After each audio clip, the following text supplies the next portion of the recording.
ছাত্ৰীয়ে মোৰ ওচৰত আহি ক'লে যে মামা উচ্চতৰ মাধ্যমিক দ্বিতীয় বৰ্ষৰ বাবে প্ৰস্তুতি হোৱাৰ সময় এতিয়া যদি আমি একাদশ মান শ্ৰেণীৰ পৰীক্ষাটোলৈ চিন্তা কৰি থাকো আমাৰ হায়াৰ সেকেন্ডাৰী দিবৰ বাবে আমি মাত্ৰ 8 মাহ মানেহে পাম এই পৰীক্ষাটো নপতাকৈ থাকিব এই বছৰ নোৱাৰি নেকি মই ভাবো যে আমি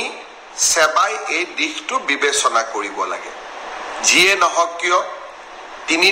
দুখন বা তিনিখন প্ৰশ্ন কাকত বাকি ৰৈ গৈছে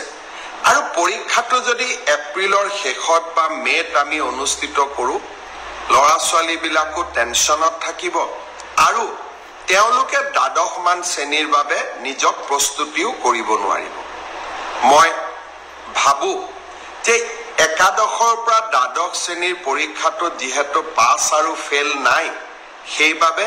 সেবাই এই বছৰ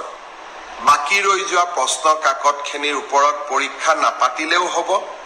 অহা বছৰ আমি একাদশ মান শ্ৰেণীৰ পৰীক্ষাটো কেনেকৈ কঠোৰভাৱে নিয়ন্ত্ৰিতভাৱে পাতিব পাৰো তাৰ বিষয়ে আমি আলোচনা কৰিম আৰু যিসকলে প্ৰশ্ন কাকত ফাদিল কৰিলে তেওঁলোককো আমি কঠোৰ শাস্তি দিম কিন্তু কোনোবা দুই এজন দুৰ্বৃত্তৰ বাবে গোটেই ছাত্ৰ ছাত্ৰী সমাজখন তেওঁলোকে টেনচনত কিয় থাকিব লাগে তাৰ যুক্তিও নাই আনহাতে পঞ্চায়ত নিৰ্বাচন অনুষ্ঠিত হ'ব মে মাহত আমি পৰীক্ষা পাতিলে লৰা ছোৱালী বিলাকে দ্বাদশ মান শ্ৰেণীৰ বাবে কেতিয়া প্ৰস্তুতি কৰিব মই আমাৰ স্কুল এডুকেশ্যন বৰ্ডক অনুৰোধ কৰিম শিক্ষা বিভাগক অনুৰোধ কৰিম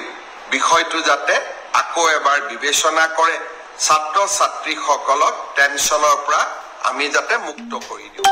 মই যেতিয়া এনেকৈ সভা সমিতিত যাওঁ হঠাতে লগ পোৱা জনসাধাৰণে কোৱা কথাবোৰ মই খুবেই গুৰুত্ব দিওঁ